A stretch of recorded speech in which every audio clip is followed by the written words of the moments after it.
इस डिस्कशन को हम लोग चाह रहे हैं कि पेपर में जो हम पढ़ के जा रहे हैं, या पहले तो कि हमारी प्रिपरेशन किस लेवल पे है और ये लोग कैसे क्वेश्चन पूछ रहे हैं, तो क्या हम उस लेवल पे हैं, ठीक है। दूसरी बात ये कि अदरवाइज क्या चेंजेस लाने की जरूरत है, और अगर हम सब कुछ पढ़ के भी चले जाते हैं तो उसके अलावा हमको किन चीजों के लिए रेडी रहना है।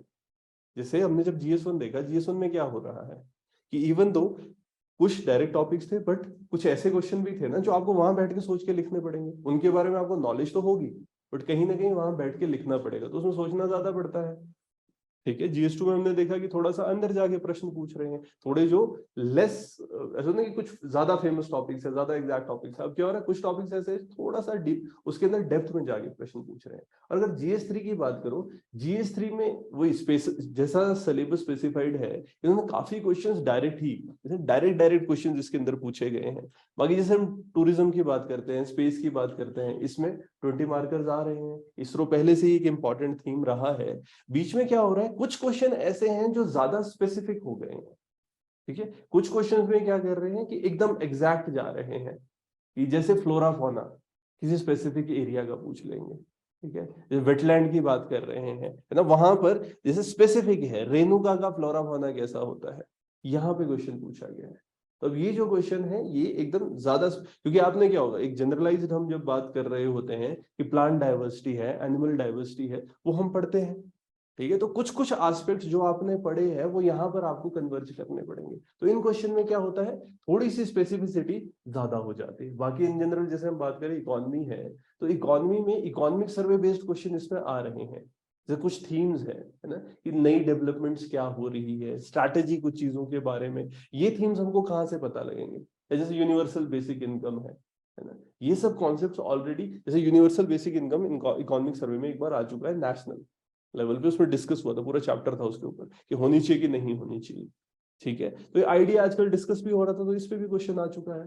बाकी जैसे हिमाचल की बात करते हैं, इस पे क्वेश्चन आया, वही जैसे 33% है तो इसमें 64 मार्क्स का हिमाचल भी आया था, ठीक है। तो स्कीम्स है, तो मेनली इकोनॉमिक सर्वे एक मेजर इसके लिए इंपॉर्टेंट चंक बन जाता है। दूसरी अगर हम बात करते हैं साइंस है, तो साइंस में हाँ स्पेस है, स्पेस इसका एक इंपॉर्टेंट एस्पेक्ट है साइंस एंड टेक के अंदर, और उस पर बार बार क्वेश्चन आ रहे हैं। जो 20 मार्कर भी है वो भी आ रहा है। टूरिज्म एक मेजर थीम है, उस पर भी बार बार प्रश्न आ रहे हैं। और कुछ ऐसे ना पॉलिसीज की जैसे हम बात करते हैं, तो इन्वायरमेंटल पॉलिसी, ठीक है, इस पे प्रश्न है। NRTC या फिर मैन्युफैक्चरिंग पॉलिसी पे क्वेश्चन आ रहा है। तो पॉलिसी बेस्ड क्वेश्चन ज्यादा थ्योरेटिकल, इसी ना कि नॉलेज बेस्ड क्वेश्चन इसमें ज्यादा होंगे।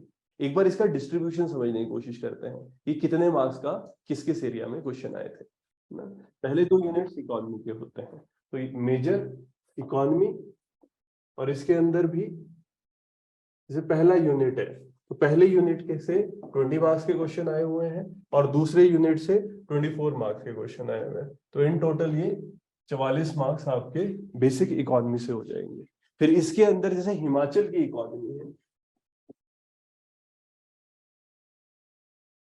ठीक है, इससे इन्होंने अराउंड 28 मार्क्स के क्वेश्चन पूछे हुए हैं बेसिक इकोनॉमिक्स के। फिर जैसे स्पेस आता है, इसमें 16 मार्क्स के डायरेक्ट क्वेश्चन थे और एक 20 मार्कर इसरो पे था, ठीक है। और ये मतलब एक्सपेक्टेड लाइंस पे था। काफी क्वेश्चन इसमें ऐसे हैं जो एक्सपेक्टेड लाइन पे हैं। तो अगर ये प्रोपोर्शन देखो ना, क्योंकि हम देखो कल भी बात कर रहे थे कि GS2 में क्यों ज्यादा मार्क्स आ रहे हैं, GS3 में क्यों ज्यादा मार्क्स नहीं आ रहे हैं, ठीक है। अगर इस डिफरेंस को हम समझने की कोशिश करते हैं, तो वही ना, उसमें स्पेसिफिसिटी फैक्ट्स ज्यादा चाहिए होते हैं। और ये यहाँ पर ऐसे क्वेश्चन आ रहे हैं जो ऑलरेडी इंसान प्रॉपरली प्रिपेयर करके जाता है। जैसे इसरो है, टॉपिक था, आपने ढंग से प्रिपेयर किया होगा। जैसे टूरिज्म पे 20 मार्कर आ गया, है ना, तो इको टूरिज्म है। इवन जैसे हम लोगों ने भी इसरो पे भी 20 मार्कर पूछा हुआ था, है ना, इको टूरिज्म पे भी 20 मार्कर क्लास में पूछा हुआ है।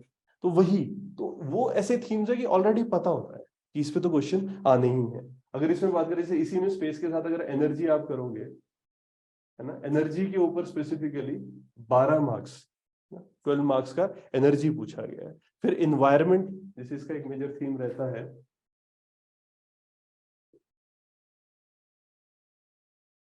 इन्वायरमेंट एंड इकोलॉजी, तो यहाँ पर 16 मार्क्स की इन्वायरमेंट आई है।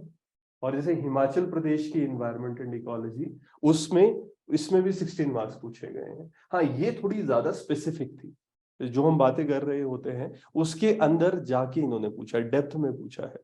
और वैसे अगर हम देखेंगे साइंस एंड टेक जो पूछा गया ये अराउंड 28 मार्क्स का है। ठीक है ना। हिमाचल है, हिमाचल में टूरिज्म का जो थीम आता है, इसमें डायरेक्टली इको टूरिज्म के ऊपर एक 20 मार्कर पूछा गया था। तो अगर आप ऐसे देखोगे हिमाचल प्रदेश इसमें टोटल 64 बन जाता है। वो 33% का जो प्रोपोर्शन है वो इन्होंने अच्छे से फुलफिल किया हुआ है। ठीक है, तो डिस्ट्रीब्यूशन प्रॉपर था पेपर के अंदर। जैसे इकोनॉमी की बात करते हैं स्टार्टिंग में, तो कैरेक्टरिस्टिक्स ऑफ इंडियन इकोनॉमी है, डेमोग्राफिक प्रोफाइल है, डिविडेंड है, वही ना एक डायरेक्ट जैसे हम क्वेश्चन कर रहे थे यहाँ पर वो इकोनॉमिक सर्वे के जो हमने कॉन्सेप्ट कहे। इस पे पहला क्वेश्चन क्या कि बेसिक यूनिवर्सल बेसिक इनकम का जो कॉन्सेप्ट है इसके बारे में बात करनी। तो यूनिवर्सल इनकम देने के फायदे क्या है, इस पे क्वेश्चन पूछा गया है।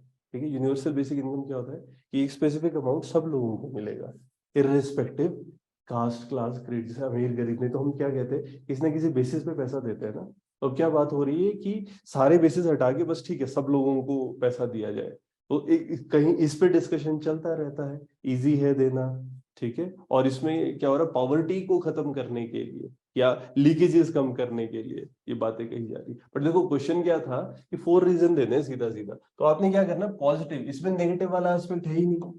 ठीक है, सीधा क्वेश्चन है कि पॉजिटिव पॉजिटिव चीजें बताओ कि क्या फायदे होंगे, कैसे वेलफेयर लोगों तक पहुंचेगा। जो इकोनॉमिकली वीकर सेक्शन है उसको बेनिफिट मिलेगा, लोग इकोनॉमिकली इंडिपेंडेंट होंगे, वेलफेयर कैसे बढ़ेगा, तो उस पर डायरेक्टली बातें बतानी।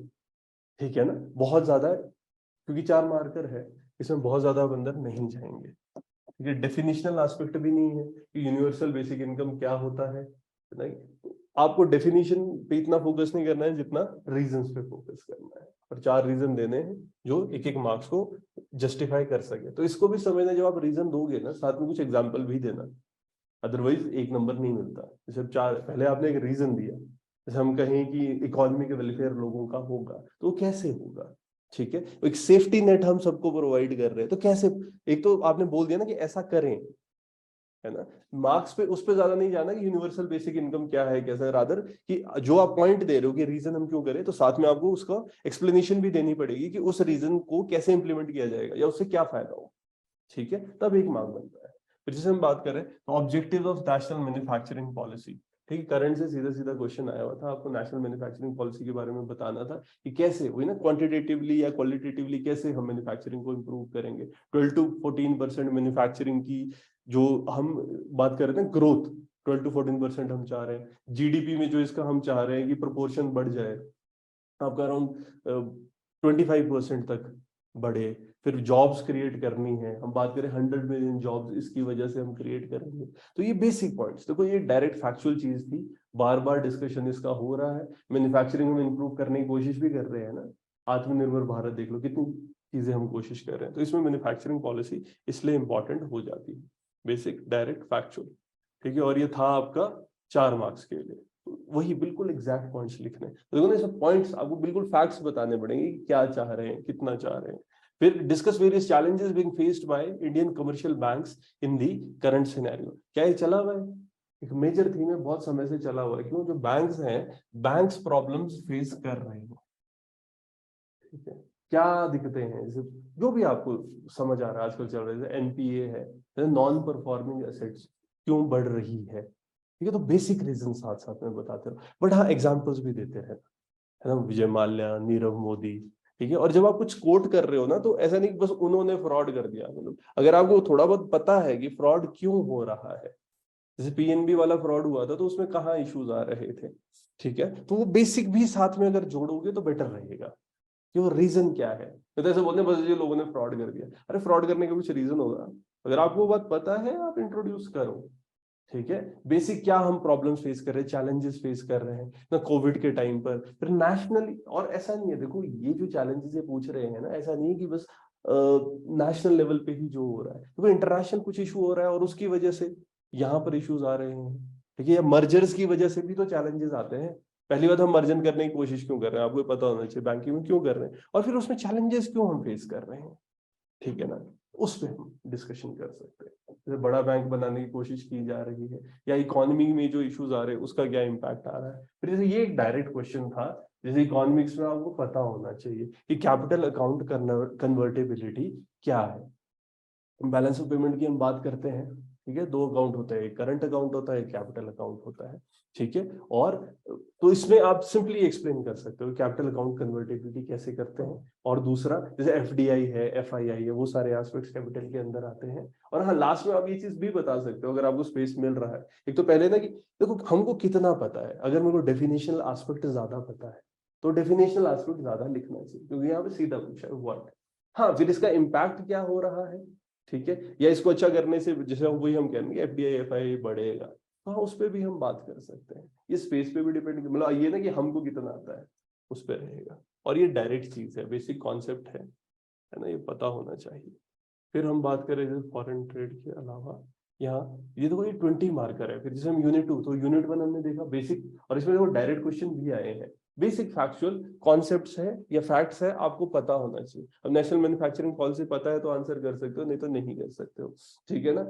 बाकी यूनिवर्सल बेसिक इनकम में तो चलो बना ही लोगे। भाई कैपिटल अकाउंट कन्वर्टेबिलिटी है, बेसिक फैक्ट था, पता होना चाहिए, ठीक है। यहाँ हम बात करते हैं इकोनॉमिक प्लानिंग की, तो इसमें 20 मार्कर आया हुआ है। फिर क्वेश्चन क्या कहता है, तो कितना वाइड है ना, इसमें फिक्स नहीं किया इन्होंने ओपन एम्बिट दिए है, आप लोग डिसाइड करो और आप लोग आंसर करो।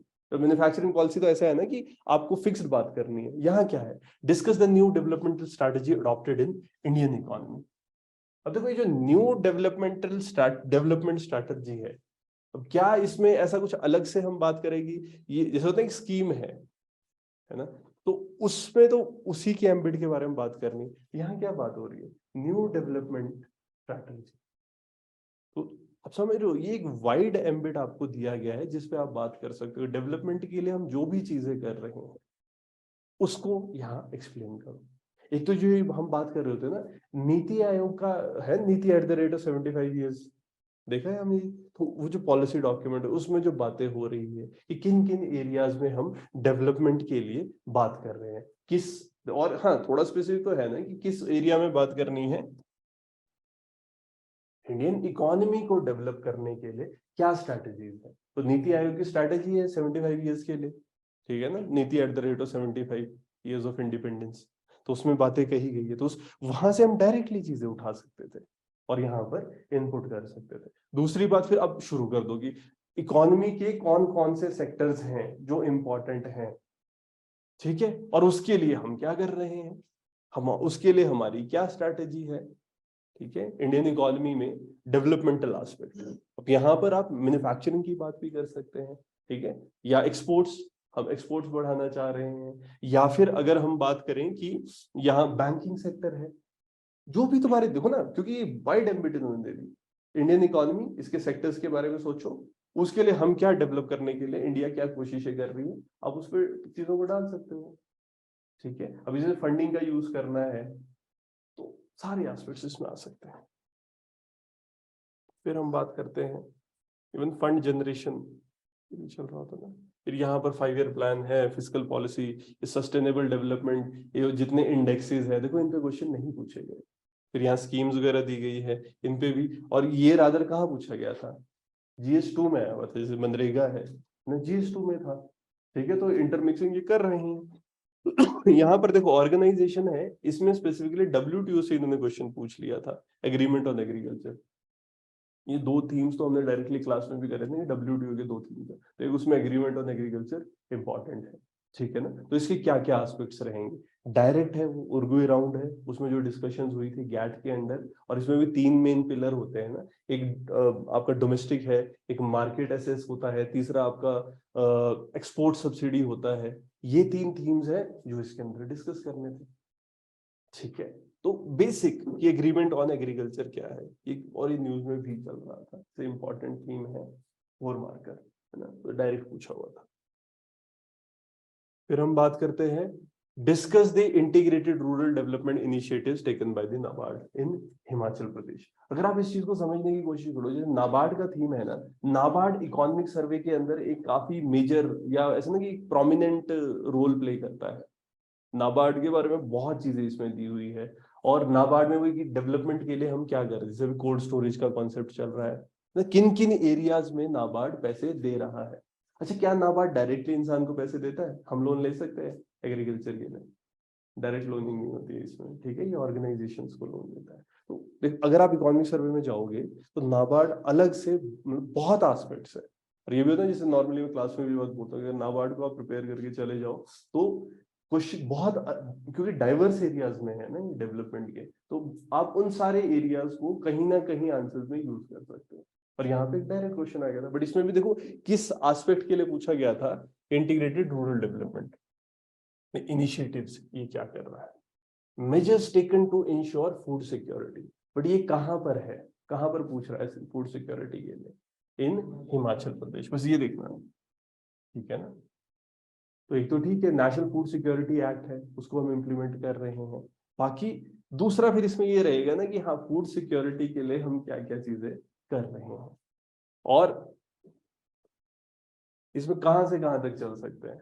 तो वो खाने को उगाने के लिए कहाँ से, एक सबसे पहले सीड्स होते हैं, ठीक है, तो अब सीड की वैरायटी हम कैसे इंप्रूव करें, हाई यील्डिंग वैरायटी है, तो वहां से जब हम स्टार्ट करेंगे, फिर उसके बाद उसको क्या चाहिए, है ना, पानी चाहिए, इरिगेशन चाहिए, उसके लिए हम क्या काम कर रहे हैं, फिर फर्टिलाइजर्स है, पेस्टिसाइड्स है ना, उस पर हम क्या कर रहे हैं, फिर जब प्रोडक्ट बड़ा होगा, फिर उसके बाद जैसे हम कहते हैं फॉरवर्ड एंड बैकवर्ड लिंकेजेस, है ना, खेत से उसको कहीं पहुंचाना, प्रोसेस करना, ठीक है, और फिर उसके अलावा उसमें हम ये जैसे इवन वेस्टेज बहुत है ना, कोल्ड स्टोरेज हो रही है, हम लोग तो इन एरियाज में हम काम करें, ओवरऑल कोशिश क्या कर रहे हैं, फूड सिक्योरिटी को इम्प्रूव करने के लिए।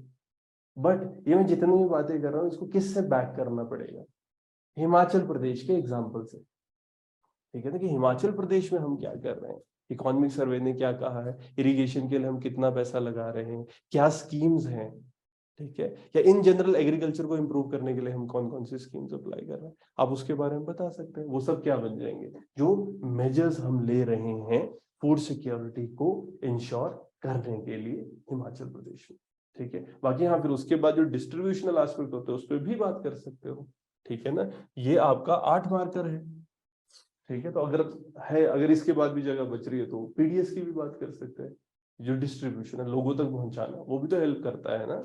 और जो गरीब होंगे तो अंत्योदय अन्न योजना, ठीक है, 35 किलो तक दे देते हैं। बाकी ये GSDP, demographic profile, land holding, इस पे नहीं पूछा गया था।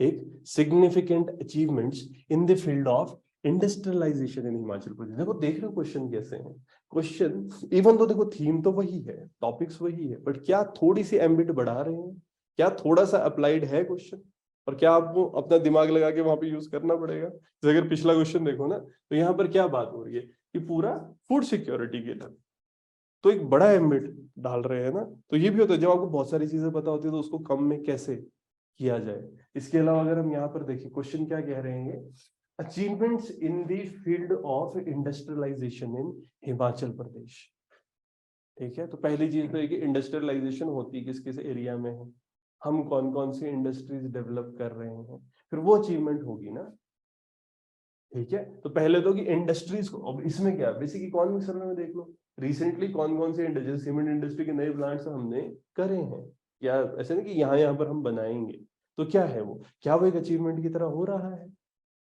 ठीक है ना। उसके इवन इंडस्ट्री को भी अगर हम देखें ना, इंडस्ट्री क्या क्या है, क्योंकि ऐसे जनरली देखोगे कि इंडस्ट्रीज हम कैसे, वो वही बद्दी बरोटी वाला नालागढ़, इसकी डेवलप, हाँ वो भी एक अचीवमेंट आ जाएगा, है ना, सिग्निफिकेंट अचीवमेंट बद्दी बरोटी वाला, इस एरिया को जो हम डेवलप कर रहे हैं, है ना, गवर्नमेंट। फिर इस चीज को भी समझना है, क्या हम सिर्फ एक इंडस्ट्री, बड़ी इंडस्ट्री के बारे में बात करें, क्या एमएसएमई, स्मॉल स्केल इंडस्ट्रीज, इनके बारे में बात नहीं हो सकती है। इसने थोड़ी बोला है ना, कि बिग इंडस्ट्रीज है कि स्मॉल इंडस्ट्री, क्योंकि क्या होता है, देखो जब हम क्वेश्चन को लिख रहे हैं, मेरे को तो अपनी एम्बिट बढ़ानी है ना, जब इंडस्ट्रियलाइजेशन की बात कर रहे हैं, क्योंकि देखो 33,000 स्मॉल स्केल एमएसएमई डेवलप हमने करी है, ये भी एक अचीवमेंट की तरह देखा जाता है। तो अगर ऐसे फैक्ट्स पता है, हम इसमें ऐड कर सकते हैं, ठीक है। अदरवाइज क्या है कि छोटी या जो भी इंडस्ट्रीज डेवलप हो रही है, उसमें हमने कितना मतलब करा है, अच्छी मतलब आगे मूव फर्दर, पॉलिसीज के बारे में हम बात कर सकते हैं। फिर क्या हम ग्लोबल इन्वेस्टर मीट भी लिख सकते थे, क्या वो अचीवमेंट है ना, वो भी इन्वेस्टर मीट हमने यहाँ पर करा रहे हैं, धर्मशाला में हुई थी, ठीक है, उसके फिर पॉइंट्स कि हम उसमें क्या अचीव करना चाह रहे हैं, और रादर हमने कितने, अगर आपको ये भी याद है कि इन्वेस्टर मीट में हमने कितने इन्वेस्टमेंट का एक वो होता है ना कि लोग ये करते हैं कि हम इतना पैसा देंगे, तो अगर हमें ये फैक्ट्स भी पता है हम इसमें इंट्रोड्यूस कर सकते, क्या वो भी अचीवमेंट की तरह यूज किया जा सकता है? ठीक है ना, तो वही इसमें बेसिक पूछा गया था कि सिग्निफिकेंट अचीवमेंट्स क्या है in the field of industrialisation, कहां पर? हिमाचल। ठीक है, एक डायरेक्ट क्वेश्चन है। फिर describe the objective of national research and technology consortium of Himachal Pradesh, NRTC. ठीक है, एनआरटीसी के बारे में पूछा गया है, करता क्या है ये, है ना? ये टेस्टिंग और कैलिब्रेशन की सर्विसेज देता है इक्विपमेंट्स के लिए। ठीक है, तो इसमें बस उसी के बेसिक ऑब्जेक्टिव्स बता दें, कैसे टेक्नोलॉजी को यूज करेगा।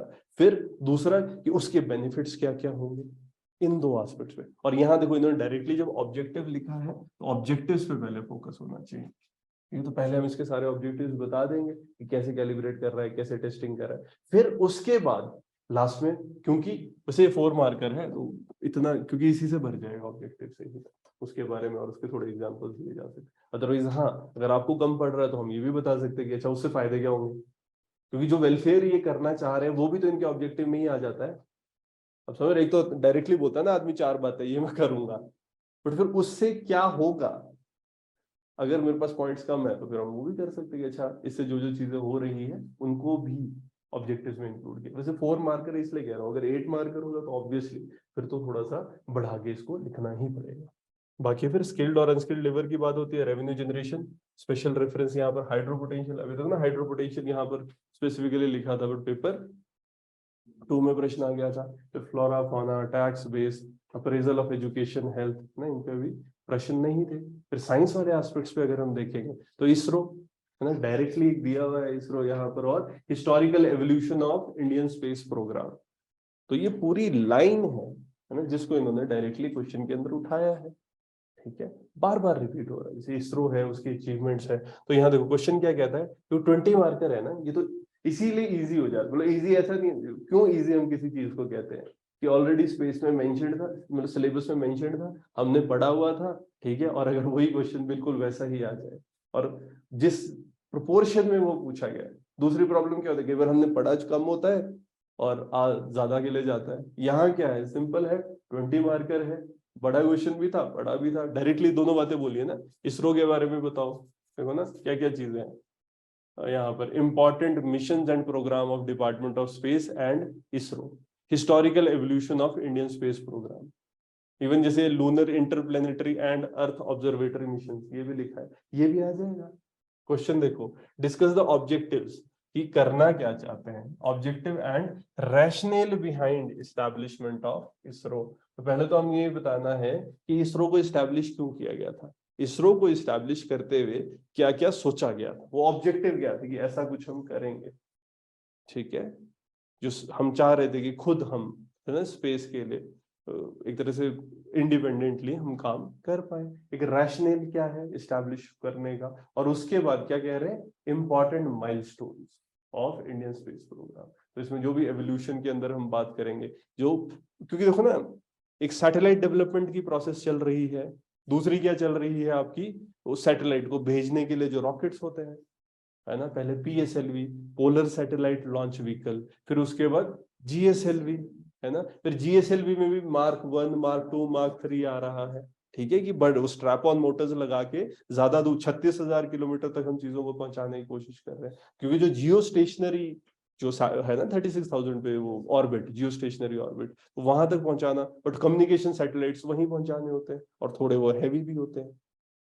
तो एक सैटेलाइट्स का एवोल्यूशन अगर हम समझने की कोशिश करें, फिर दूसरा एस्पेक्ट यहाँ पर क्या डिस्कस किया जा सकता है ना, कि एक तो सैटेलाइट बे ऐसा हो गया ना कि दोनों है, एक कम्युनिकेशन सैटेलाइट की तरफ हम जाएंगे, दूसरा अर्थ ऑब्जर्वेशनल सैटेलाइट। कम्युनिकेशन में क्या क्या होता है, जो ये आपका वो ना टीवी है या फिर जो आपका इंटरनेट चलता है वो सब उसमें होगा। दूसरा ऑब्जर्वेशन, धरती को देखने की कोशिश कर रहे हैं, और जनरली वो पोलर होते हैं।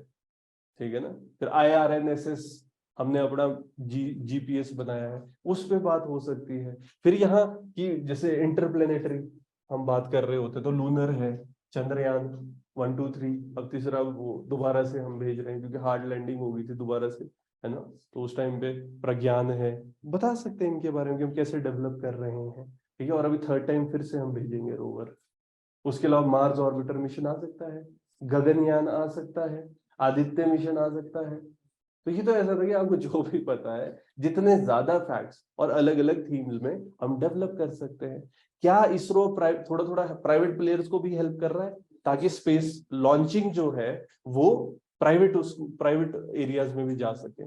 आप बता सकते हो, ठीक है। अभी रिसेंटली जैसे कहीं ना कहीं एक एंट्रिक्स है इसरो का, जो प्राइवेट है ना, और उन्हें अगर अपने सैटेलाइट्स भेजने हैं, जैसे हम पीएसएलवी तो हमारा वर्क हॉर्स हम कहते ही है, तो उससे हम सैटेलाइट भेजते हैं। ये सारी बातें इसके अंदर की जा सकती है, ठीक है ना। फिर हम बात करते हैं रिमोट सेंसिंग कम्युनिकेशन सैटेलाइट। देखो ये सारी चीजें ना, मतलब इस सिलेबस में जो लिखा था इसको भी अगर आप इकट्ठा करके लिख देते, ये आंसर हो गया था, डायरेक्ट सिलेबस में था, ठीक है। और जैसे जीआईएस की हम बात कर रहे हैं, है ना, natural resource monitoring application benefit, तो इसमें रिमोट सेंसिंग पे फिर क्वेश्चन पूछे गए स्पेसिफिक, जैसे होता है कि application of space in general life, उस पे प्रश्न। तो क्या क्या पूछा है, एक ये पूछ रहे role of remote sensing and GIS in sustainable urban planning and management, ये पहले भी क्वेश्चन पूछा हुआ है, ठीक है। तो एक तो अर्बनाइजेशन में ना, नाम लेते ही क्या ध्यान आता है, स्मार्ट सिटी, है ना। तो ऐसे ऐसे प्रोजेक्ट्स हैं। इसके अंदर जब हम बात करते हैं, इसमें भी ना जो रिमोट सेंसिंग है, तो दोनों बातें हम कर सकते हैं। एक क्या है कि किस तरीके के सैटेलाइट्स हम यूज, जैसे कार्टोसैट है, रिसोर्स सैट है, तो पहला सैटेलाइट कौन से यूज हो रहे हैं, कैसे उनको यूज किया जा रहा है। फिर क्या हम दूसरी बात ये कर सकते हैं कि इसमें रोल उसका, क्योंकि स्पेसिफिकली पूछा तो इतना कि रोल ऑफ रिमोट सेंसिंग, तो पहले कि कौन से वाला था वो सैटेलाइट, और वो कैसे अर्बन प्लानिंग को मैनेज करने में हेल्प करेगा। फिर किस किस एरिया में आप सैटेलाइट का यूज कर सकते हो, ठीक है। अगर आपने प्लान करना है, डेवलप करना है किसी एरिया को, है ना, तो पहले से वो ये आप सिंपली अगर जाओ कार्टोसैट से देख लो, नाप लो एरियाज, है ना, कि रोड कहाँ से बनेंगे, कैसे बनेंगे, एक वो प्लानिंग चल सकती है।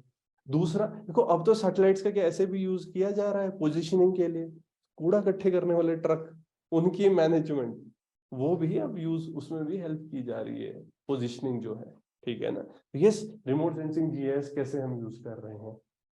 फिर discuss the role of GPS, ठीक है। ये इंडियन जीपीएस हमारा क्या है ना, नाविक, है ना। तो आईआरएनएसएस, है ना, हमने खुद बनाया हुआ है रीजनल जो हमारे सैटेलाइट्स हैं।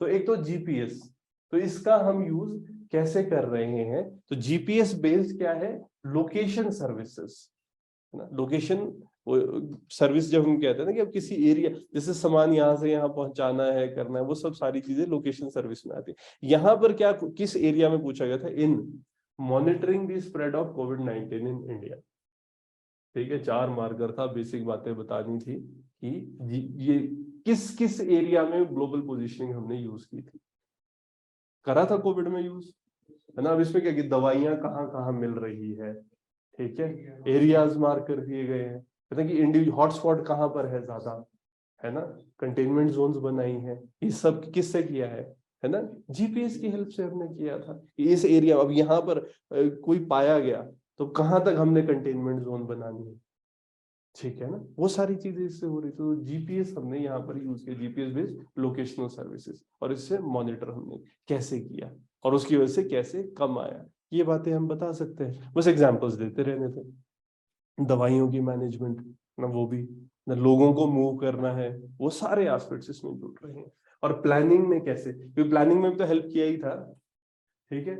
इसके अलावा जैसे क्वेश्चन है, describe the objective of EDUSAT mission, देखो सब स्पेस से रिलेटेड है ये थी, तो आप देख रहे हो कि डायरेक्टली स्पेस वाला एस्पेक्ट काफी पूछा गया है, ठीक है ना। इसीलिए आप, हम ये 16 मार्क्स डायरेक्ट वो है, 2 क्वेश्चन प्लस 20 मार्क्स इसरो वाला हो जाएगा, तो मेजर प्रोपोर्शन रहा है। स्पेस कोई छोड़ के गया तो फिर उसकी तो इस बार बाट लगी।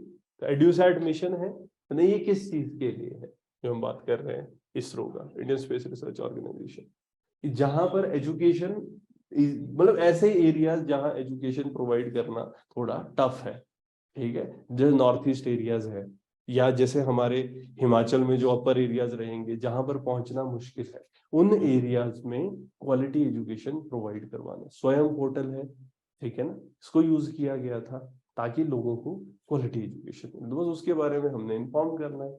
एडुसेट क्या है, किसके अंडर बन रहा है, कौन मैनेज कर रहा है, मेन पॉइंट्स इसके क्या रहेंगे।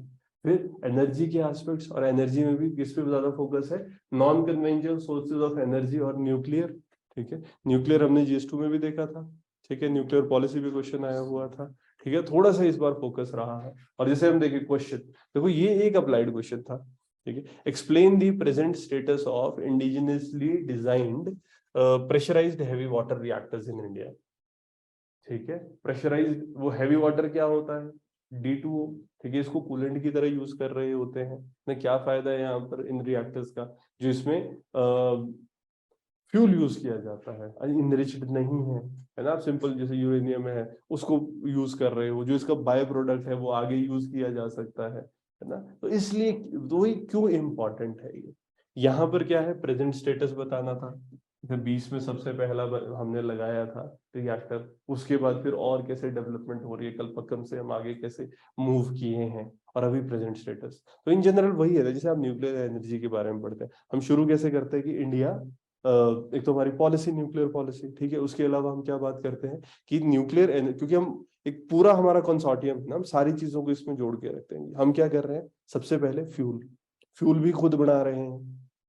ठीक है, फिर उसकी प्रोसेसिंग, फिर रिएक्टर्स में उसको प्रोसेस करके उसको एक तरह से वेपन ग्रेड बनाना, ये काम भी हम कर रहे हैं। और फिर उसके बाद जो बाद में हमारे पास इसका आउटपुट मिल रहा है, जो हमारे पास प्रोडक्ट्स मिल रहे हैं, है ना, जो एक तरह से उनको भी हम फिर जैसे विट्रिफिकेशन टेक्नोलॉजी हम कहते हैं, है ना, रोटायम हमने रोबोट्स बना दिए हैं। तो बाद में क्या कर रहे हैं, फिर उसको प्रोसेस करके बाद में जो बेसिकली वेस्ट की प्रोसेसिंग भी तो हम खुद ही कर रहे हैं। नहीं तो कुछ कंट्रीज क्या होती है, वो बाहर से फ्यूल इंपोर्ट करती है। ठीक है, उसके बाद जो वेस्ट होता है फिर वो उसको एक्सपोर्ट करके उसी कंट्री को दे देती है। जापान हमसे पहले ये बात कर रहा था, है ना, कि हम फ्यूल देंगे बट उतना ही, फिर आप उसको करो यूज एनर्जी प्रोड्यूस करने के लिए, बाकी जो फ्यूल है, जो वेस्ट प्रोडक्ट है, हमको दे दो वापस। बट इंडिया में क्या है, हमारे पास मतलब हम सब कुछ कर रहे हैं, फ्यूल बना भी रहे हैं ना, उससे एनर्जी भी प्रोड्यूस कर रहे हैं, उसको फ्यूल वहां मतलब वेपन ग्रेड भी बना रहे हैं, और फिर उसको बाद में जो वेस्ट बच रहा है उसको भी हम प्रोसेस कर रहे हैं, वेस्ट प्रोसेस, और फिर बाद में उसको रखना। ठीक है, वो सारी चीजें जब हमको ये चीज समझ आती है, फिर वहां उस पूरे सिनेरियो में से इन्होंने कौन सा एरिया पूछा था कि आप ये प्रेशराइज्ड हैवी वाटर रिएक्टर, जो अपने रिएक्टर डेवलपमेंट में जिन चीजों को कर रहे हैं, ठीक है, उस पर क्वेश्चन पूछा गया था, तो इसको आंसर करना है। फर्दर अगर हम बात करें, ये non conventional renewable clean energy की बात कर रहे हैं, तो इसमें status and potential of wind energy in India. ठीक है, तो क्या दो एक तो 4 मार्कर है। ठीक है, तो उसमें डायरेक्टली क्या करना है, एक ये बताना है कि अभी तक हम, एक जैसे विंड, विंड का दोनों एस्पेक्ट होते हैं ना, कितनी प्रोड्यूस कर रहे हैं, एक कितना पोटेंशियल है उसमें से कितना प्रोड्यूस कर रहे हैं, और फ्यूचर में हम क्या चाह रहे हैं। जो 175 गीगावाट रिन्यूएबल एनर्जी की हम बात करते हैं, तो फिर जस्ट विंड की प्रोपोर्शन उसमें है। फिर उसके बाद विंड फार्म, तो पहले तो हमको ये बताना पड़ेगा स्टेटस क्या है, दूसरा पोटेंशियल क्या है विंड एनर्जी का। साथ साथ में हम थोड़ा सा ये भी बता सकते हैं कि हाँ, कहाँ कहाँ हम विंड एनर्जी फार्म्स बना रहे हैं। जब हम पोटेंशियल की बात कर रहे हैं, क्या हम वो एरियाज भी बता सकते हैं जहां पर ज्यादा पोटेंशियल है, हम बना रहे हैं, विंड विंड से एनर्जी को जनरेट कर रहे हैं। ठीक है, तो इन एरियाज पे हमने बात करना है, एक पोटेंशियल, दूसरा अभी स्टेटस की, अभी हम क्या कर रहे हैं। ठीक है, और हाँ, इसमें टारगेट्स वही है कि जिसे जितना आता उतना लिखो, 4 मार्कर भर गया ठीक है, नहीं तो आप ये बातें भी कर सकते हो कि हाँ, आजकल क्या चल रहा है विंड एनर्जी के लिए, हमारे फ्यूचर के लिए। चलो पोटेंशियल में भी आ जाएगा, या गवर्नमेंट किन स्कीम्स को कर रही है, किस एरिया में विंड को हम डेवलप कर, जैसे विंड फार्म्स है, एक आधा नाम ही लिख दो, नंबर बढ़ जाता है। ठीक है ना, कि हम कहाँ कहाँ डेवलप कर रहे हैं। फिर ये हिमाचल वाला है ना, यूनिट 2 सब यूनिट 3 है। अब इसमें स्पेसिफिकली अगर हम देखें तो इसमें मेडिसिनल और एक तो technology initiative, biotechnology policy, research है ना, इसका स्कोप है, हॉर्टिकल्चर है, ये सारे एस्पेक्ट। तो इसमें इन्होंने ये जो मेडिसिनल और एरोमेटिक प्लांट्स हम पूरी स्टेट के पढ़ के जाते हैं, इन्होंने देखो क्या पूछा है, स्पेसिफिक है थोड़ा, कि ethno medicinal plants of Chamba district of Himachal Pradesh. ठीक है, तो इसमें आपने कहीं ना कहीं थोड़ा सा अपना नॉलेज लगा के, क्यों, क्योंकि पढ़ के तो गए होंगे, हिमाचल के पढ़ के गए होंगे, तो वही ना कि देखो चंबा किस एरिया में है, ठीक है, तो किस जोन में है, टेम्परेचर की, वहां पर कैसी वेजिटेशन मिलेगी, तो इस चीज को समझते हुए आपने जो मेडिसिनल एरोमेटिक प्लांट्स पढ़े थे हिमाचल के, देखो अगर तो पढ़ा हुआ है डायरेक्ट आपको पता है चंबा में ये ही मिलता है तब तो ठीक है, अदरवाइज क्या है, अदरवाइज घबराने की भी जरूरत नहीं है। देखो बहुत बड़ा नहीं है, 4 मार्कर था, ठीक है। तो जो हिमाचल के लिए आपने चीजें पढ़ी हुई है, कौन कौन से मेडिसिनल प्लांट्स मिलते हैं, बस उसको थोड़ा सा सेग्रीगेट कर दो कि भाई ठंडे वाले इलाकों में, हायर रीचेस में कौन कौन सी चीजें मिलेंगी ना, वो इसके अंदर आंसर करने की 4 मार्कर था ना, है ना। क्लाइमेट और वेजिटेशन तो आप पढ़ते ही हो ना हिमाचल का, कि कैसे उसकी डिस्ट्रीब्यूशन है, तो उससे समझ आ जाता है कि वो डिस्ट्रिक्ट्स में कैसे डिस्ट्रीब्यूशन हो रही है, तो उसके अकॉर्डिंगली इसको साथ में जोड़ा जा सकता है। जैसे आईटी पॉलिसी, हिमस्वैन, एजीआईएसएससी, देखो बार बार इससे क्वेश्चन तो डायरेक्ट आते थे, इस बार कोई नहीं पूछा इसमें से, ठीक है ना। फिर यहाँ इन्होंने क्या क्वेश्चन पूछा है, एक इन्वायरमेंटल पॉलिसी के ऊपर पूछा है। हाँ ये 4 मार्कर, बट इसमें वो ये कि की areas, describe the key areas of environmental significance. तो पहले तो क्या है कि हमारे लिए की एरिया कौन से हैं, वो इंपॉर्टेंट एरिया कौन से हैं जो इन्वायरमेंट के लिए ना सिग्निफिकेंट है, तो मैं तो उसका पर्यावरण के लिए है, which needs attention on a priority basis as per, और इसमें भी साथ में क्या कीवर्ड जोड़ दिया हुआ है, environmental policy guidelines of Himachal Pradesh. तो हिमाचल प्रदेश की एक इन्वायरमेंटल पॉलिसी है, उसकी कुछ गाइडलाइंस है, उसके अंदर कौन कौन से एस्पेक्ट्स, उसके अंदर कौन कौन से की एरियाज रहे, ठीक है, उस पर बात करनी थी। अगर क्वेश्चन के बारे में सोचना है कैसे सोच सकता है, पहले इन्वायरमेंट पॉलिसी गाइडलाइंस है, थोड़ा सा हम इनके बारे में सोचेंगे। इन्वायरमेंट पॉलिसी क्या कहती है कि इकोनॉमिक पर्सपेक्टिव, एक पब्लिक पर्सपेक्टिव जो होता है उसको भी यूज करना है, उसकी हेल्प लेनी है ना। उसके अलावा जैसे टेक्नोलॉजी है, इन्वायरमेंटल पॉलिसी में बात होती है कि टेक्नोलॉजी का हमको यूज करना चाहिए, है ना, कंजर्वेशन के लिए। रिसोर्स टेक्नोलॉजी क्या हम कर रहे हैं, सैटेलाइट्स का यूज कर रहे हैं, ठीक है। और दूसरा एक्सप्लॉयटेशन जो हो रही है ना नेचुरल रिसोर्सेज को, उसको चेक करना। तो मेजर अगर आप ऐसे देखो इन्वायरमेंट पॉलिसी में इन 3 ऑब्जेक्टिव्स पे काम करते हैं, तो अब हर एक ऑब्जेक्टिव को अगर आप कुछ कुछ सोच पाओ उसके लिए, अब जैसे मान लो हम जैसे एक्सप्लॉयटेशन, इन्वायरमेंटल एक्सप्लॉयटेशन की ही बात करते हैं, तो वहां पर इन्वायरमेंटल सिग्निफिकेंस इस किस एरिया में मतलब अटेंशन की जरूरत है, प्रायोरिटी बेसिस पे। अब मान लो डिफॉरेस्टेशन हो रही है, फॉरेस्ट फायर मतलब या जंगल कम हो रहे हैं ना, फॉरेस्ट फायर की वजह से भी हो सकते हैं, वो डिफॉरेस्टेशन की वजह से भी हो सकते हैं, वो आपके ये इंसेक्ट पेस्ट की इन्फेस्टेशन की वजह से भी हो सकते हैं ना, ओवरऑल क्लाइमेट चेंज है, ठीक है। तो इस तरीके से, और वो रिसोर्स वाले में आ गया एक थीम, तो इस तरीके से आप थीम्स को देख सकते हैं और एड्रेस कर सकते हैं। बस यही 4 मार्कर है, ठीक है ना, फैक्ट्स डाल के लिखना है। Describe the criteria for identification of biodiversity heritage sites in Himachal Pradesh, ठीक है। तो ये 4 मार्कर था, सिंपल है, बायोडाइवर्सिटी पॉलिसी है ना, उसके अंडर ये चीजें दी हुई है, बायोडाइवर्सिटी एक्ट है, और उसके अंदर जो स्टेट है, स्टेट का जो बायोडाइवर्सिटी डिपार्टमेंट है, वो आइडेंटिफाई करता है बायोडाइवर्सिटी हॉटस्पॉट्स को, तो उसके क्राइटेरिया लिखने हैं 4 मार्कर में, इसमें गप नहीं मार सकते।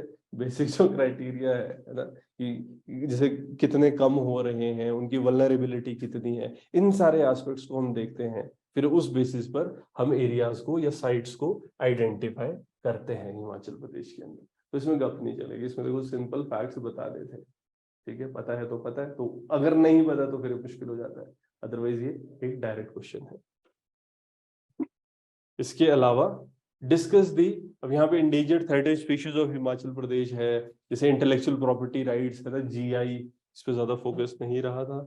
और discuss the flora and fauna of Renuka wetland of Himachal प्रदेश।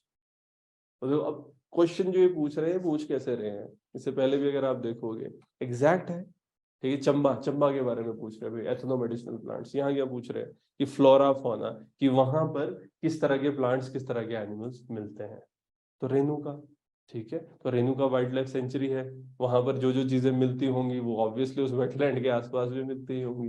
बाकी वेटलैंड है, ठीक है, तो कौन कौन से बर्ड्स वहां पर मिलते होंगे। फिर आपने क्लाइमेट और वेजिटेशन पढ़ा है, तो पढ़ते हैं ना, 20 मार्कर के लिए तो तैयार करके ही रखते हैं, क्लाइमेट पे भी 20 मार्कर आ सकता है, हिमाचल के वेजिटेशन पे भी आ सकता है, तो अकॉर्डिंगली उसके साथ जुड़ सकती है चीजें, ठीक है। तो किस तरह के जान, इवन जब हम बोलते हैं थ्रेटेंड स्पीशीज में हम पढ़ रहे होते हैं, तो उन सबको मिला के इसमें लिख देना है, ठीक। भले ही रेणुका पूछा है, रेणुका किस इलाके में है, ठीक है, वाइल्ड लाइफ सेंचुरी वहां क्या क्या मिलता है, इस तरीके से छोटे छोटे फैक्ट्स इकट्ठे करो, सोचो और झट से लिख दो, क्योंकि बहुत बड़ा क्वेश्चन नहीं है ना यार, ये 4 मार्कर है। भले ही स्पेसिफिक होके जा रहे हैं, कई लोग ऐसे बता रहे ये तो हमने पढ़ा ही नहीं, ठीक है, अगर नहीं भी पढ़ा, सिंपल वेटलैंड है, वेटलैंड के पास क्या क्या मिलता होगा, ये बातें भी हम नहीं कर सकते। वेटलैंड में पानी होता है, ठीक है ना। अब कौन कौन से बर्ड्स आ रहे होंगे, अब सिंपल माइग्रेशन ही किस बर्ड की उधर से हो रही होगी, ये बात की जा सकती है। हिमाचल में है ना बर्ड्स है, किन बर्ड्स के ऊपर ध्यान देते हैं। तो सिंपल क्वेश्चन था बस। हाँ, ऐसा हो सकता है कि खुद से आपने पहले ना पढ़ा हो, तो भी पूरे हिमाचल के बारे में तो पढ़ा था, ठीक है। तो सोच के लिखना उस टाइम पे, क्योंकि ज्यादा बड़ा नहीं है, क्विकली था ये लिखने के लिए। फिर हम ये बात करते हैं सब यूनिट, ये यूनिट 3 सब यूनिट 1 है ना। यहाँ पर इश्यूज पॉलिसी प्रोग्राम, यहाँ पर ट्रीटीज है, मिशन है। इसके अंदर इन्होंने जो क्वेश्चन पूछा है, इन्वायरमेंट प्रोटेक्शन का डायरेक्ट क्वेश्चन था। और देखो ये बहुत ही फेमस चीज है, main features of Indian wild life protection act 1972, ठीक है। इंपॉर्टेंट है, बार बार पढ़े तो ऐसी चीज है कि पता होता ही है। प्रीलिम्स के लिए भी आप पढ़ते हो, डायरेक्टली उसके फीचर्स बताने थे। एक फॉरेस्ट, एक वाइल्ड लाइफ, इनके प्रोटेक्शन के 2 एस्पेक्ट्स रहते हैं। इसके अलावा जैसे वो है ना प्रोजेक्ट टाइगर है, नहीं सारे जितने भी थीम्स हैं वो सब बताने हो, तो वो सब पता होने चाहिए। तो हाँ, उस पर ये डायरेक्ट क्वेश्चन था। और अगर ये नहीं पता है तो फिर तो यार मतलब प्रिपरेशन में इशू है। लेकिन अगर ऐसे क्वेश्चन को दिक्कत आ रही है लिखने में, तो मतलब अभी सिलेबस पूरा नहीं हुआ है, सिलेबस पूरा करो। बाकी जैसे ये है question, enlist various steps involve in the process of EIA, बिल्कुल डायरेक्ट क्वेश्चन था, ठीक है ना। Environment impact assessment, even class में तो पिछले दिन ही, जब अगले दिन पेपर था पिछले दिन है ना, जिन लोगों ने GS की क्लास करी वो डिस्कस हो रहा। तो ये देखो, ऐसा नहीं है कि हमको पेपर पता था वाली बात है, सिंपल है, सिलेबस में लिखा हुआ है EIA। EIA पे अगर डायरेक्ट क्वेश्चन पूछना है तो क्या है कि EIA क्या है और इसके स्टेप्स क्या है, ये तो है ही। फिर अगला ये होता है कि आजकल क्या चल रहा है इसमें, ठीक है ना, इसके फायदे क्या है और इसको कैसे अप्लाई किया जाता है, तो ये तो करके जाना ही है। वही अगर इसको लिखने में भी किसी को चैलेंज आ रहा है तो फिर पढ़ाई करना है। तो फिर तो ऐसा है कि सीरियसली सिलेबस को दोबारा से रिवाइज करने की जरूरत है। बाकी national action plan on climate, अब देखो यहाँ पर क्लाइमेट चेंज के ऊपर था क्वेश्चन, इन्होंने क्या पूछा था थोड़ा सा स्पेसिफिक करके, पर हाँ ये भी आसान है कि एंथ्रोपोजेनिक फैक्टर्स क्या है जिसकी वजह से क्लाइमेट चेंज हो रहा है। 8 मार्कर है। देखो ये ऐसी चीजें पढ़ते ही ऐसा लगे कि हाँ हमको तो आता है।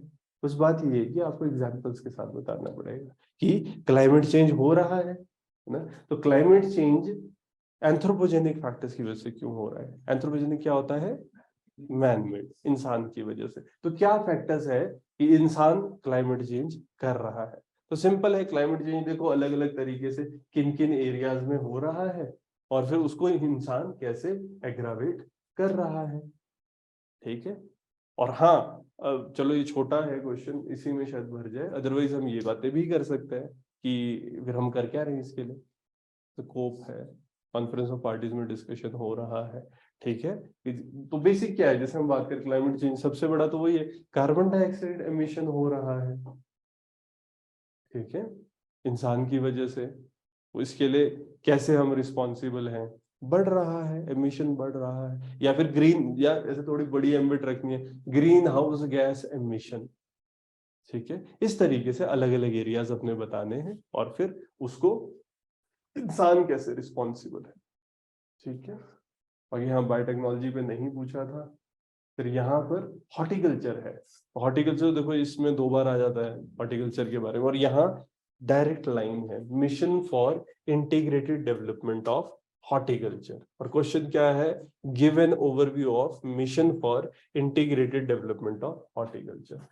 वो जैसे कई बार बात होती है GS3 में नंबर क्यों आते हैं, इसलिए आते हैं, समझ रहे हो। जैसे EI है, डायरेक्ट था, वाइल्ड लाइफ प्रोटेक्शन में डायरेक्ट था। ये क्या है, लाइन दी हुई है, इसरो है, लाइन दी हुई थी सीधी सीधी, और फैक्ट्स थे। वो तो मेहनत की बात है ना। आप जितना एफर्ट करोगे चीजों को प्रिपेयर करने में उतने अच्छे नंबर आएंगे।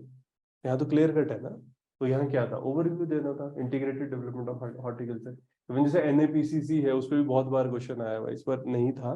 Production plan on climate change, national action plan on climate change, उसके एस्पेक्ट्स बार बार रिपीटेड क्वेश्चन है, ठीक है, पूछते हैं।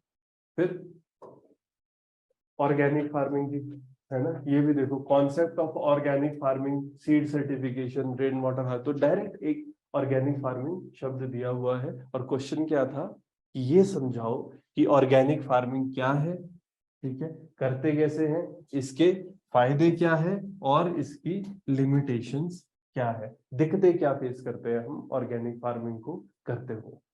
ठीक है, हाँ जगह मिलती है क्योंकि क्वेश्चन है कि 8 मार्कर रहेगा, तो फिर क्या क्या बता सकते, स्कीम भी बता सकते हो, है ना। जैसे हम परंपरागत कृषि विकास योजना है ना, हम कोशिश कर रहे हैं ऑर्गेनिक फार्मिंग को प्रमोट करने के लिए, तो हॉर्टिकल्चर में भी हम कर रहे हैं, एग्रीकल्चर में भी कर रहे हैं, हम चाहते हैं ऑर्गेनिक स्टेट बनना, है ना। तो यस, इसके कैसे ऑर्गेनिक फार्मिंग की जाती है ना, इसके लिए हम क्या क्या चीजें कर रहे हैं, जैसे कॉम्पोस्टिंग है, इस सब में भी हिमाचल कैसे हेल्प कर रहा है। फिर अगर ऐसा करेंगे इससे ओवरऑल फायदे क्या क्या होंगे ना, जैसे हम बात कर रहे होते हैं कि ओवरऑल एक्सपेंडिचर भी फार्मर का कम हो जाता है, जीरो बजट नेचुरल फार्मिंग का जैसे कॉन्सेप्ट है ना। तो कैसे कनेक्ट, फायदे हैं ना ये सारे, या खुद ही हम खाद वगैरह बनाएंगे उसको करेंगे। ठीक है, इन जनरल जो इकोलॉजी बायोडाइवर्सिटी, इस पे भी एक पॉजिटिव इम्पैक्ट आता है। नहीं तो जो फर्टिलाइजर पेस्टिसाइड डाल देते हो क्या होता है, तो जाते हैं यूट्रोफिकेशन कर देते हैं, हेल्थ पे एक नेगेटिव इम्पैक्ट है, वो चीज नहीं हो रही है, इकोलॉजी एरिया की सस्टेनेबल होता है। बट हाँ, फिर दिखते क्या क्या है ना, फार्मिंग की इसमें क्या होता है। श्रीलंका, श्रीलंका का जो क्राइसिस है उसका कहीं ना कहीं एक प्रोपोर्शन इस तरफ को भी करते हैं कि इमीडिएटली उन्होंने क्या किया था, उन्होंने कोशिश करी थी पूरा ही ऑर्गेनिक फार्मिंग की तरफ शिफ्ट करने के लिए, उस वजह से वो एक चैलेंज की तरह आ गया था। ठीक है ना, तो हाँ इस पे वो बातें भी हो सकती है कि लिमिटेशन क्या है इनिशियली, है ना, बहुत ज्यादा क्रॉप नहीं होगी, वो सारे एस्पेक्ट्स भी हैं, धीरे धीरे क्रॉप है ना बढ़ती है उसका amount. Discuss about different methods of rain water harvesting in India, देखो ये डायरेक्ट क्वेश्चन था, और ऊपर देखो सिलेबस में भी दिया हुआ है ना, रेन वाटर हार्वेस्टिंग शब्द लिखा हुआ है यहाँ पर, है ना। Seed certification, rain water harvesting, techniques of irrigation and soil conservation and soil health card. तो ये ऐसे ऐसे टॉपिक्स है, हर बार कुछ ना कुछ रिपीट हो रहा है, कुछ पढ़ के जाना है। ठीक है, तो यहाँ पर डायरेक्टली लिखा हुआ था रेन वाटर हार्वेस्टिंग। क्वेश्चन क्या पूछते हैं कि अलग अलग मेथड्स क्या है रेन वाटर को हार्वेस्ट करने के लिए। इंडिया में हम रेन के पानी को जो इकट्ठा कर, अब तो इवन जैसे शहरों में तो कर दिया है ना कि बिल्डिंग्स ही पास नहीं होंगी अगर आप रेन वाटर हार्वेस्टिंग नहीं करेंगे, होता है ना, पाइप छत से सारा पानी इकट्ठा करके पिट में डालना होता है जिससे वो नीचे एब्जॉर्ब हो। ठीक है, सरफेस रन ऑफ को रोकने की कोशिश, तो वही कि क्या अलग अलग मेथड्स है कि हम इस पानी को हार्वेस्ट कर सकते हैं, ब्राउन वाटर का जो कॉन्सेप्ट है उसको यूज करने के बाद। फिर what are the modern techniques of irrigation, और ये था भी 8 मार्कर, यहाँ ये 4 मार्कर है कि टेक्निक्स क्या है इरिगेशन की that help in water conservation. तो ये सारे टॉपिक क्वेश्चन ऐसे ऑब्वियसली टेस्ट सीरीज से रिपीट हो रहे हैं, वही ना, हमने भी क्या किया सारे टॉपिक्स तो उठा लिए, और वही था कि यहाँ से एक ऐसे टॉपिक वाइज सारे क्वेश्चन पूछे हुए हमने, एक सॉइल हेल्थ कार्ड पे पूछ लो, एक सॉइल कंजर्वेशन पे पूछ लो, एक इरिगेशन पे पूछ लो, एक रेन वाटर हार्वेस्टिंग पूछ लो, सीड सर्टिफिकेशन, ऑर्गेनिक फार्मिंग, एक हॉर्टिकल्चर, तो ये सारे क्वेश्चन पूछे हुए और कोई ना कोई तो आना ही था। तो वो बात होती है, इस चीज को समझो, तो वही ये टॉपिक खत्म कर लो, है ना, आ जाते हैं तो हर एक पे एक एक आंसर लिख लो, मेजर मेजर थिंग्स कवर करके रखो, बहुत ज्यादा लोड नहीं है, जो टेंशन क्रिएट किया हुआ होता है ना, पता नहीं क्या आएगा, तो वही आ रहा है। ठीक है, जो सिलेबस दिया हुआ है, और ऐसा भी कोई टॉपिक नहीं है जो तुम आधे घंटे में प्रिपेयर नहीं कर सकते। अगर अब तो फैक्ट सारे अवेलेबल होते हैं ना, इतना टाइम थोड़ी लगता है, 1 घंटे में तुम किसी भी टॉपिक को प्रॉपरली प्रिपेयर कर सकते हो, गिन लो, अगर एक एक टॉपिक और एक एक आर भी तुम गिन लो तो कितना टाइम है, ज्यादा लोड वाली चीज नहीं है। बस ये कि हाँ रिवाइज करते रहना पड़ेगा, जैसे यहाँ मॉडर्न टेक्निक्स ऑफ इरिगेशन है that help in water conservation, है ना, तो आजकल कैसे इरिगेशन कर रहे हैं, उसमें जो जितने टेक्निक्स आपको पता है बता दो। ठीक है, यस, हाँ डिस्कस होता है, ड्रिप इरिगेशन है, सिर्फ स्प्रिंकलर इरिगेशन है, सबके बारे में बता दो। ठीक है, हाइड्रोजन टेक्नोलॉजी भी यूज हो रही है, डायरेक्ट क्वेश्चन है ये तो सीधे सीधे। फिर इसके अलावा जैसे हिमाचल प्रदेश की हम बात करते हैं, इसमें टूरिज्म पॉलिसी, ये मतलब वही हो रहा है ना कि हर बार टूरिज्म पे क्वेश्चन तो पूछ ही रहे हैं, पूछेंगे, यूनिट है पूरा। ठीक है, उस वजह से थीम कौन सा पकड़ लेते हैं, एक क्वेश्चन तो इवन वन में भी टूरिज्म पिलग्रिमेज टूरिज्म पे क्वेश्चन आया हुआ था, ठीक है, वहां पर टूरिज्म पॉलिसी शब्द यूज किया गया है। वहाँ हिमाचल प्रदेश की टूरिज्म पॉलिसी हमारे लिए इंपॉर्टेंट रहती है ना, क्यों सस्टेनेबल, इवन सस्टेनेबल डेवलपमेंट में क्वेश्चन भी आएगा, जो हमारी टूरिज्म पॉलिसी है वो सस्टेनेबिलिटी की बात भी करती है, टाइप्स ऑफ टूरिज्म है, इस पे भी क्वेश्चन आ सकता है। तो वही है ना कि जितने भी थीम्स है वो सारे एक बार प्रिपेयर कर लो, उसमें से एक थीम इको टूरिज्म है, हमने भी 20 मार्कर पूछा तो वही इन्होंने भी पूछ लिया है। ठीक है ना, बट वही है सिलेबस में था, और कहाँ जाओगे, है ना। सिंपल क्वेश्चन है, what is eco tourism? Eco tourism क्या है? इसको discuss the potential of eco tourism in sustainable development of the state of Himachal Pradesh. तो पहले हमने क्या बताना है कि इको टूरिज्म क्या है और फिर इस सस्टेनेबल डेवलपमेंट कैसे होता है। इको टूरिज्म तो डायरेक्ट डेफिनेशनल है, फिर पोटेंशियल ऑफ इको टूरिज्म, और फिर enlist various initiatives taken by Himachal Pradesh government to promote eco tourism in the state। तो जो हमारी इको टूरिज्म पॉलिसी है उसके अंदर आप बात कर सकते हैं। इवन इसके अलावा थोड़ा सा ये भी जोड़ सकते हैं कि हम देखो ना ओवरऑल कोशिश क्यों कर रही है गवर्नमेंट इस चीज के लिए, क्योंकि इको टूरिज्म से क्या होता है ना कि देखो एक तो पैसा जनरेट होगा, जो पैसा जनरेट होगा उस पैसे को यूज किया जा सकता है आगे उसी मतलब एक तरह से नेचर को ही डेवलप करने के लिए।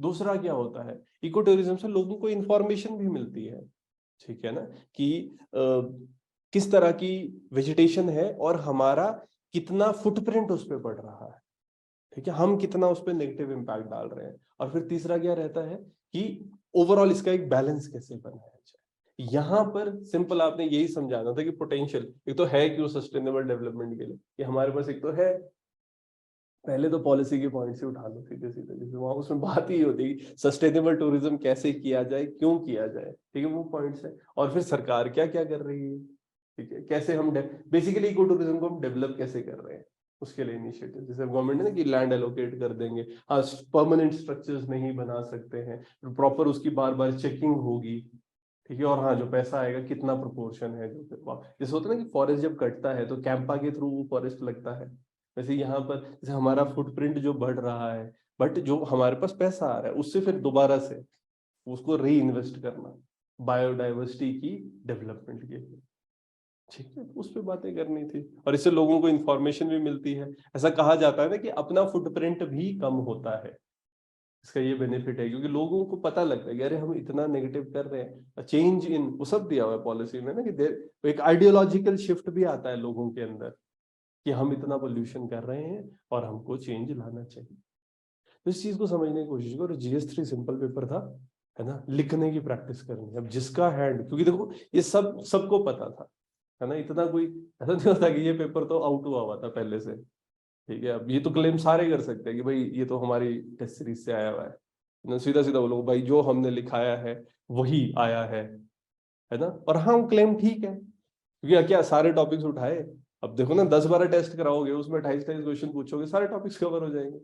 उसमें आपको ये चीज समझाने की कोशिश कर रहा हूँ, इस चीज को समझो कि जब आप उसको लिख, क्योंकि वो ज्ञान सबके पास है जो, है ना, यहाँ क्योंकि डायरेक्ट क्वेश्चन है, सबके पास वो ज्ञान है, कैसे आप उसको प्रेजेंट करते हो, कैसे आप उसको ऐसा बनाते हो कि औरों से ज्यादा आपको नंबर मिले। तो इसमें दोनों चीजें हैं, एक कि आप कैसे फैक्ट्स को इंटीग्रेट करते हो, और दूसरा इन जनरल प्रेजेंटेशन भी मैटर करता है।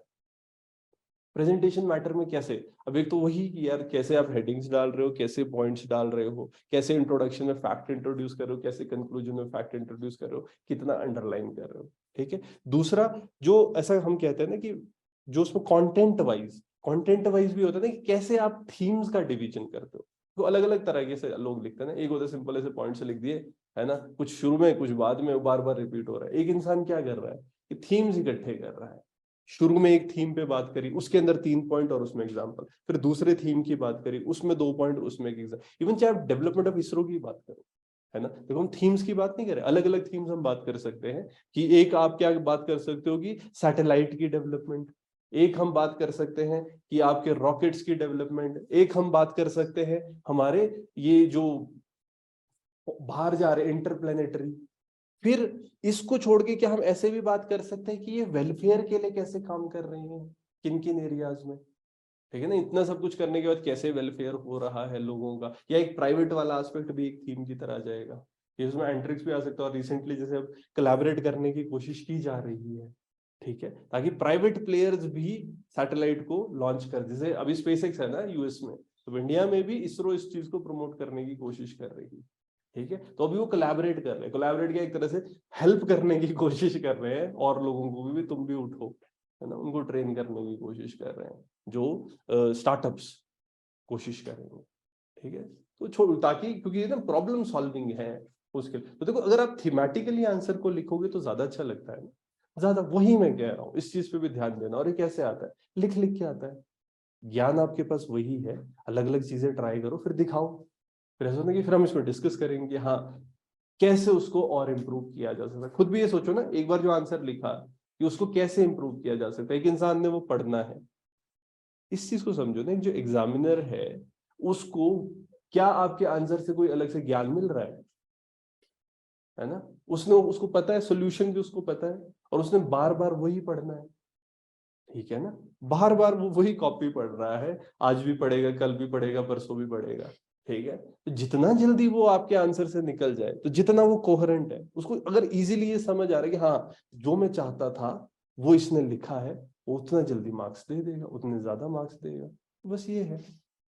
तो वो चीजें भी मैटर करती है, खासकर ऐसे पेपर्स में जैसे GS3 था, ठीक है, जहां पर डायरेक्ट ज्यादा है, फैक्चुअल ज्यादा है, और इसीलिए इसमें मार्क्स ज्यादा आते हैं। जैसे हम GS2 की बात करें तो वहां पर आपको थोड़ा सा, है ना, फैक्ट्स इंट्रोड्यूस करने पड़ते हैं। चीज बहुत सिंपल लग रही है, अब जुडिशियल रिव्यू है, बहुत सिंपल चीज है, बट वही कि उसमें आंसर्स लिखना कि कैसे उसमें ज्यादा मार्क्स खींचे जाए इन कंपैरिजन टू अदर्स, क्योंकि लिमिटेड फैक्ट्स होते हैं।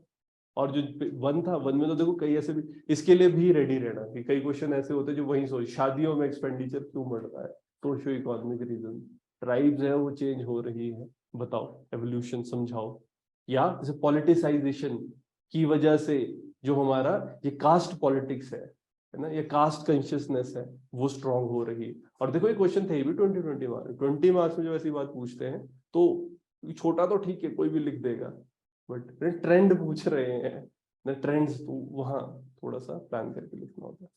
तो सिंपल है, देखो आप इस चीज को समझो, सिलेबस से ही आ रहा है, जो भी हमने पेपर्स देखे कहीं ना कहीं। अगर कोई क्वेश्चन ऐसे थोड़ा सा इम्प्रोवाइज करके भी लिखना है, ये कई बार ऐसा, तो अब ऐसे कैसे लिखेंगे, बेसिक्स तो उसके पढ़े हुए हैं, कहीं ना कहीं आया तो वो सिलेबस से ही है। तो इसका मतलब क्या है, ऐसे भी क्वेश्चन आएंगे जो आपने टॉपिक पढ़ा है, बट एग्जैक्टली जैसा आप एक्सपेक्ट करके गए थे वैसा क्वेश्चन नहीं आया, लेकिन कुछ ना कुछ फैक्ट्स आपके पास होंगे। जैसे डाइवर्सिटी की हम बात कर रहे थे, क्वेश्चन आया हुआ था कि डाइवर्सिटी है ना, कैसे डाइवर्सिटी को इम्प्रूव किया जाए। तो ऐसा जो प्रश्न रहेगा, ठीक है, कि कल्चरल डाइवर्सिटी को अगर हम प्रमोट करते हैं तो कैसे ओवरऑल इंप्रूवमेंट आए। तो इन एस्पेक्ट्स में फैक्ट आपको कुछ ना कुछ पता है, बस उसमें आपने थोड़े से आर्गुमेंट्स लेने हैं, ठीक है। बट ऐसा होता है, you have to tailor the answer according to the needs.